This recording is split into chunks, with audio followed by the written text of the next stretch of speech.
Mask transition ಅಂದ್ರೇನು ಮತ್ತೆ ಅದನ್ನ ಯಾವ ತರ ನಾವು ವಿಡಿಯೋಸ್ ಎಲ್ಲ ಅಪ್ಲೈ ಮಾಡೋದು ಅಂತ ನೋಡೋಣ. ಫಸ್ಟ್ ಈ ಮಾಸ್ಕ್ ಟ್ರಾನ್ಸಿಷನ್ ಎಲ್ಲಿ ನೋಡಿರ್ತೀರ ಅಂದ್ರೆ ತುಂಬಾ ರೀಲ್ಸ್, ಸಿನಿಮ್ಯಾಟಿಕ್ ರೀಲ್ಸ್ ಆಗಿರ್ಬೋದು, ಮತ್ತೆ ಟ್ರಾವೆಲ್ ರೀಲ್ಸ್ ಆಗಿರ್ಬೋದು, ಅದಿಲ್ಲದೆ ವೆಡ್ಡಿಂಗ್ ಹೈಲೈಟ್ಸ್ ಎಲ್ಲ ಆಗಿರ್ಬೋದು. ಸೊ ಈ ಮಾಸ್ಕ್ ಟ್ರಾನ್ಸಿಷನ್ ಅಂತ ಒಂದು ಟ್ರಾನ್ಸಿಷನ್ ನ ಯೂಸ್ ಮಾಡ್ತಾರೆ. ಸೊ ಅದು ಯೂಸ್ ಮಾಡಿದ್ರೆ ಏನಾಗುತ್ತೆ ಅಂದ್ರೆ ವ್ಯೂವರ್ಸ್ಗೆ ಒಂಥರ ಅಟ್ರಾಕ್ಟಿವ್ ಆಗಿರುತ್ತೆ. ಇವಾಗ ಸಡನ್ ಆಗಿ ಒಂದು ವಿಡಿಯೋ ನೋಡ್ತೀವಿ, ಸಡನ್ ಆಗಿ ಮಾಸ್ಕ್ ಟ್ರಾನ್ಸಿಷನ್ ಬಂದ್ರೆ ನೋಡೋರ್ಗೆ ಒಂಥರ ಸರ್ಪ್ರೈಸ್ ಆ ತರ ಒಂದು ಕಾಣುತ್ತೆ. ಸೊ ಅದನ್ನ ನಾವು ಯಾವ ತರ ಮಾಡೋದು ನೋಡೋಣ. ಸೊ ಅದಕ್ಕೆ ನಾವು ಮಾಸ್ ಟ್ರಾನ್ಸಿಷನ್ ಮಾಡಕ್ ಒಂದು ಕ್ಲಿಪ್ ತಗೊಂಡಿದ್ದೀನಿ. ನಾನು ಇವಾಗ ಏನ್ ಮಾಡ್ತೀನಿ ಅಂದ್ರೆ ಈ ಕ್ಲಿಪ್ ಅಲ್ಲಿ ಇಬ್ರು ಓಡ್ತಿದಾರಲ್ವಾ, ನನ್ಗಿಲ್ಲಿ ಒಂದ್ ಮರ ಈ ತರ ಪಾಸ್ ಆಗ್ತಿದೆ. ಸೊ ಈ ಮರ ಪಾಸ್ ಆಗ್ಬಿಟ್ಟು ಹೋಗೋದು ನೆಕ್ಸ್ಟ್ ಕ್ಲಿಪ್ ಬರ್ಬೇಕು. ಹಂಗಂದ್ರೆ ಈ ಮರ ನೆಕ್ಸ್ಟ್ ಕಂಪ್ಲೀಟ್ ಆಗಿ ನೆಕ್ಸ್ಟ್ ಕ್ಲಿಪ್ ಬರ್ಬೇಕು, ಆ ತರ ಮಾಡ್ತೀನಿ. ಸೊ ಅದಕ್ಕೆ ನಾನು ಏನ್ ಮಾಡ್ತೀನಿ ಅಂದ್ರೆ ಫಸ್ಟ್ ಎಲ್ಲಿಂದ ನನ್ಗೆ ಬೇಕು, ಓಕೆ ಇಲ್ಲಿಂದ ನನ್ ಮಾಸ್ ಟ್ರಾನ್ಸಿಷನ್ ಬೇಕು. ಸೊ ಅದಕ್ಕೆ ನಾನು ಏನ್ ಮಾಡ್ತೀನಿ ಅಂದ್ರೆ ಎಫೆಕ್ಟ್ಸ್ ಕಂಟ್ರೋಲ್ ಪ್ಯಾನಲ್ಗೆ ಹೋಗ್ಬಿಟ್ಟು ಇಲ್ಲಿ ಒಪಾಸಿಟಿ ಅಂತ ಐತೆ, ಅಲ್ಲಿ ಹತ್ರ ಅದ್ ಕೆಳಗಡೆ ಮಾಸ್ಕ್ ಇದೆ. ಸೊ ಅದನ್ನ ಮಾಸ್ಕ್ ತಗೊಂಡು ನಾನು ಇಲ್ಲಿ ಡ್ರಾ ಮಾಡ್ತೀನಿ. ಸ್ವಲ್ಪ ವಿಡಿಯೋ ಝೂಮ್ ಔಟ್ ಮಾಡೋಣ. ಓಕೆ ಓಕೆ ಇವಾಗ ನಾನು ಮಾಸ್ಕ್ ಮಾಡಿದ ತಕ್ಷಣ ಆ ಪಾಯಿಂಟ್ ಮಾತ್ರ ಸೆಲೆಕ್ಟ್ ಆಯ್ತು. ನನ್ಗೆ ಅದು ಬಿಟ್ಟು ಬೇರೆದೆಲ್ಲ ಬೇಕು. ಯಾವ್ದು ಮಾಸ್ಕ್ ಮಾಡಿದೀನಿ ಅದು ಬಿಟ್ಟು ಬೇರೆ ಎಲ್ಲ ಬೇಕು. ಹಂಗಂದ್ರೆ ಇನ್ವರ್ಟ್ ಮಾಡಿದ್ರೆ ನಾವು ಯಾವ್ದು ಮಾಸ್ಕ್ ಮಾಡಿರ್ತೀವಿ ಅದನ್ನ ಬಿಟ್ಟು ಬೇರೆ ಎಲ್ಲ ಇರುತ್ತೆ. ಮಾಸ್ಕ್ ಮಾಡೋದು ಮಾತ್ರ ನಮ್ಗೆ ಡೆಲೀಟ್ ಆಗುತ್ತೆ, ಆ ತರ. ಓಕೆ ಇವಾಗ ನಾನು ಏನ್ ಮಾಡ್ತೀನಿ ಅಂದ್ರೆ ಇಲ್ಲಿ ಮಾಸ್ಕ್ ಪಾತ್ ಅಂತ ಐತಲ್ವಾ, ಅದನ್ನ ಹತ್ರ ಇಲ್ಲಿ ಸ್ಟಾಪ್ ವಾಚ್ ತರ ಐತೆ, ಅದನ್ನ ಕ್ಲಿಕ್ ಮಾಡ್ತೀನಿ. ಅದಂದ್ರೆ ಕೀ ಫ್ರೇಮ್ ಅಂತ. ಏನಕ್ಕೆ ಅಂದ್ರೆ ಒಂದೊಂದು ಫ್ರೇಮ್ಗೂ ನಾವು ಮಾಸ್ಕ್ ನ ಅಡ್ಜಸ್ಟ್ ಮಾಡ್ಬೇಕು. ಏನಕ್ಕೆ ಅಂದ್ರೆ ಆ ಮರ ಒಂದೇ ಪಾಯಿಂಟ್ ಅಲ್ಲಿ ಇರಲ್ಲ ಥ್ರೂ ಔಟ್ ಅಲ್ವಾ, ಒಂದೊಂದು ಫ್ರೇಮ್ಗೂ ಈ ಕಡೆ ಮುಂದೆ ಹೋಗ್ತಾ ಇರುತ್ತೆ. ಅದನ್ನ according to that we have to adjust the mask. So ಅದರಿಂದ ನಾನು ಕೀ ಫ್ರೇಮ್ ಸೆಲೆಕ್ಟ್ ಮಾಡ್ತೀನಿ. ಓಕೆ ಕೀ ಫ್ರೇಮ್ ಶುರು ಆಯ್ತು. ನೆಕ್ಸ್ಟ್ ಮತ್ತೆ ಮಾಸ್ಕ್ ಸೆಲೆಕ್ಟ್ ಮಾಡ್ಬೇಕಂದ್ರೆ ಅದು ಮೇಲ್ಗಡೆ ಮಾಸ್ಕ್ ಒನ್ ಅಂತ ಐತಲ್ವ, ಅದನ್ನ ಕ್ಲಿಕ್ ಮಾಡಿದ್ರೆ ಆಗುತ್ತೆ. ನೆಕ್ಸ್ಟ್ ಫ್ರೇಮ್ಗೆ ಹೋದ್ರೆ ನೆಕ್ಸ್ಟ್ ಮತ್ತೆ ನೀವು ಅಡ್ಜಸ್ಟ್ ಮಾಡ್ಬೇಕು ಈ ತರ. ಕ್ಲಿಕ್ ಮಾಡ್ಬೇಕು. ನೆಕ್ಸ್ಟ್ ಮತ್ತೆ ನೆಕ್ಸ್ಟ್ ಫ್ರೇಮ್ಗೆ ಹೋದ್ರೆ ಮತ್ತೆ ಇದನ್ನ ಅಡ್ಜಸ್ಟ್ ಮಾಡ್ಬೇಕು. ಇದು ಸ್ವಲ್ಪ ಟೈಮ್ ತಗೊಳುತ್ತೆ. ಏನಕ್ಕೆ ಅಂದ್ರೆ ನಿಮ್ಗೆ ನೀಟಾಗಿ ಬರ್ಬೇಕು ಆಕ್ಚುಲಿ, ಹಂಗಂದ್ರೆ ಸ್ಮೂತ್ ಆಗಿ ಬರ್ಬೇಕು, ಇಲ್ಲಾಂದ್ರೆ ನಿಮ್ಗೆ ಚೆನ್ನಾಗಿ ಕಾಣಿಸಲ್ಲ. ಅವಾಗಲೇ ನೋಡೋರ್ಗು ಸ್ವಲ್ಪ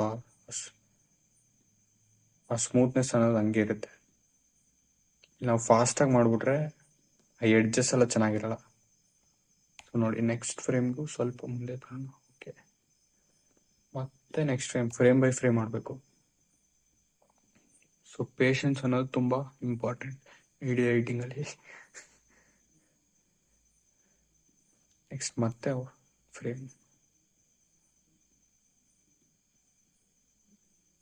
ಸೊ ಬೇಕಿದ್ರೆ ನಾನು ಫಾಸ್ಟ್ ಮಾಡ್ತೀನಿ ವಿಡಿಯೋನ, ನಿಮ್ಗೆ ಮೇ ಬಿ ಇದೆಲ್ಲ ಆದ್ಮೇಲೆ ಫುಲ್ ಮಾಸ್ಕ್ ಮಾಡಿದ್ಮೇಲೆ ಬರ್ತೀನಿ.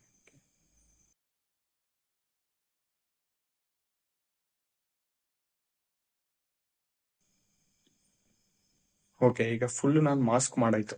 ಹಂಗಂದ್ರೆ ಆ ಮರ ಹೋಗುತ್ತಲ್ವ ಅದರಿಂದಾನೇ ಮಾಸ್ಕ್ ಆಡ್ ಮಾಡ್ಬಿಟ್ಟು ನೆಕ್ಸ್ಟ್ ಈ ಮರ ಹೋದಂಗೆ ನೆಕ್ಸ್ಟ್ ಕ್ಲಿಕ್ ಬರೋ ತರ ನಾನು ಈಗ ಮಾಡ್ತೀನಿ. ಸೊ ಇವಾಗ ನಾನು ಕರೆಕ್ಟಾಗಿ ಎಲ್ಲ ಆಡ್ ಮಾಡಿದೀನಿ ನೋಡಿ. ನಾವು ಫಸ್ಟ್ ಇಂದಾನೇ ನಮ್ಗೆ ಮಾಸ್ಕ್ ಬರ್ತಿದೆ. ಸೊ ಅದು ಬೇಡ, ಅದನ್ನ ನಾವು ಸ್ವಲ್ಪ ನೆಕ್ಸ್ಟ್ ಕೀ ಫ್ರೇಮ್ಗೆ ಹಿಂದೆ ಎಳೆದು ಬಿಡೋಣ. ಆಕ್ಚುಲ ಇಲ್ಲಿ ಏನ್ ಮಾಡೋಣ ಅಂದ್ರೆ ಕೀ ಫ್ರೇಮ್ನ ಹಿಂದೆ ತೆಗೆದು ಬಿಡೋಣ ಈ ತರ. ಸೊ ಇವಾಗ ಏನಾಗುತ್ತೆ ಅಂದ್ರೆ ವಿಡಿಯೋ ನಾವು ಎಲ್ಲಿ ಇಟ್ಟಿರ್ತೀವಿ ಅಲ್ಲಿಂದ ಈ ತರ ಬರುತ್ತೆ. ಸೊ ಇವಾಗ ಏನ್ ಮಾಡ್ತೀನಿ ಅಂದ್ರೆ ಈ ತರ ಬ್ಲಾಕ್ ಬರ್ತಾ ಇತ್ತು ಹಂಗಂದ್ರೆ ಇಲ್ಲಿ ಮಾಸ್ಕ್ ಮಾಡಿದೀನಲ್ವಾ ನೋಡಿ, ಆ ಮರ ಹೋಗಿದ ತಕ್ಷಣ ಹಿಂದೆನೆ ಈ ತರ ಮಾಸ್ಕ್ ಹೋಗ್ತಿದೆ. ಸೊ ಇವಾಗ ಬ್ಲಾಕ್ ಬರ್ತಿದೆ. ಏನಕ್ಕೆ ಅಂದ್ರೆ ಕೆಳಗಡೆ ಲೇಯರ್ ನಮ್ದು ಏನಿಲ್ಲ. ಇವಾಗ ಆ ಕೆಳಗಡೆ ಲೇಯರ್ ಅಲ್ಲಿ ಹಂಗಂದ್ರೆ ಈ ಮಾಸ್ಕ್ ಟ್ರಾನ್ಸಿಷನ್ ಜೊತೆ ಯಾವ ಕ್ಲಿಪ್ ನಮ್ಗೆ ಬೇಕು, ಹಂಗಂದ್ರೆ ಇದು ಮಾಸ್ಕ್ ಮಾಡ್ತಾ ಹೋಗ್ತೀವಿ, ಅದ್ರ ಜೊತೆ ನೆಕ್ಸ್ಟ್ ಕ್ಲಿಪ್ ಯಾವ್ದು ಬೇಕು ನಾವು ಚೆನ್ನಾಗಿರೋದು ಸೆಲೆಕ್ಟ್ ಮಾಡೋದು, ಅದು ಇಂಪಾರ್ಟೆಂಟ್. ಸೊ ಅದಕ್ಕೆ ನಾನು ಈ ಕ್ಲಿಪ್ ತಗೊಂಡಿದ್ದೀನಿ. ಸೊ ಈ ಕ್ಲಿಪ್ನ ನಾನು ಇಲ್ಲಿ ಇಡ್ತೀನಿ, ಕೆಳಗಡೆ ಇಡ್ತೀನಿ. ಸೊ ಇವಾಗ ಪ್ಲೇ ಮಾಡಿ ನೋಡಿದ್ರೆ ನಾನು ನಿಮ್ಗೆ ಫಿಟ್ ಮಾಡ್ತೀನಿ ಸ್ಕ್ರೀನ್, ಸೊ ಚೆನ್ನಾಗಿ ಕಾಣುತ್ತೆ. ನೋಡಿ ಅಷ್ಟು ಸ್ಮೂತ್ ಆಗಿ ಹೋಯ್ತು ನಮ್ಗೆ. ಇನ್ನು ನಿಮ್ಗೆ ಝೂಮ್ ಮಾಡಿ ತೋರಿಸ್ತೀನಿ ಯಾವ ತರ ಅಂತ.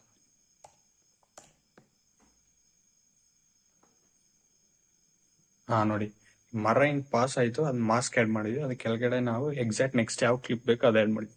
ಸೊ ಇದೊಂದು ಸ್ಮೂತ್ ಆಗಿ ಚೆನ್ನಾಗಿ ಕಾಣಿಸುತ್ತೆ. ಇನ್ನು ವಾಕ್ ಮಾಡ್ತಿರ್ಬೇಕಾರೆ ಮಾಸ್ಕ್ ಮಾಡಿ ಮಾಡೋದು ಅದು ಮಾಡಿರ್ತಾರೆ. ತುಂಬ ಈ ಮಾಸ್ಕ್ ಟ್ರಾನ್ಸಿಷನ್ ತುಂಬ ಕಡೆ ಯೂಸ್ ಮಾಡಿರ್ತಾರೆ. ಸೊ ನಾವು ಯಾವಾಗಲೂ ಎಡಿಟ್ ಮಾಡ್ಬೇಕಾದ್ರೆ ಫಸ್ಟ್ ಫುಟೇಜ್ ಟೈಮ್ ಲೈನ್ ಹಾಕಬೇಕಾದ್ರೆ ನೋಡ್ಬೇಕು ಈ ಥರ ಟ್ರಾನ್ಸಿಷನ್ ಮಾಡೋಕ್ಕೆ. ಹಂಗಂದ್ರೆ ಸುಮ್ಮನೆ ಎಲ್ಲ ಕಡೆ ಈ ಟ್ರಾನ್ಸಿಷನ್ ಅಪ್ಲೈ ಮಾಡೋಕ್ಕಲ್ಲ, ಕರೆಕ್ಟಾಗಿ ಕ್ಲಿಪ್ಸ್ ಬೇಕು ಮಾಸ್ಕ್ ಟ್ರಾನ್ಸಿಷನ್ ಮಾಡೋಕ್ಕೆ. ಅದನ್ನ ಟ್ರಾನ್ಸಿಷನ್ ಅಚೀವ್ ಮಾಡೋಕ್ಕೆ ಕರೆಕ್ಟಾಗಿರೋ ಕ್ಲಿಪ್ಸ್ ಬೇಕು, ಅದು ಇಂಪಾರ್ಟೆಂಟ್. ಸೊ ಯಾವಾಗಲೂ ಟೈಮ್ ಲೈನಲ್ಲಿ ನೀವು ಕ್ಲಿಪ್ಸ್ನೆಲ್ಲ ಇಂಪೋರ್ಟ್ ಆದಮೇಲೆ ನೋಡಿ ಈ ಥರ ಟ್ರಾನ್ಸಿಷನ್ ಮಾಡೋಕ್ಕೆ ಯಾವ್ದಾದ್ರು ಕ್ಲಿಪ್ಸು ನಮಗೆ ಯೂಸ್ ಆಗುತ್ತಾ, ಈ ಥರ ಕ್ಲಿಪ್ಸ್ ಯೂಸ್ ಮಾಡಿ, ಯಾವ್ದಾದ್ರು ಕ್ಲಿಪ್ಸ್ ಇದ್ದರೆ ಆ ಕ್ಲಿಪ್ಸ್ನ ಯೂಸ್ ಮಾಡಿ ನಾವು ಈ ಥರ ಟ್ರಾನ್ಸಿಷನ್ ಅಚೀವ್ ಮಾಡ್ಬೋದು ಅಂತ ಫಸ್ಟ್ನೇ ಚೆಕ್ ಮಾಡ್ಕೋಬೋದು. ಬೇಕಾದ್ರೆ ನೀವು ಒಂದು ಫ್ರೇಮ್ ಬೈ ಫ್ರೇಮ್ ನೋಡಿ ಎಷ್ಟು ಸ್ಮೂತಾಗಿ ಬಂದಿದೆ ಅಂತ.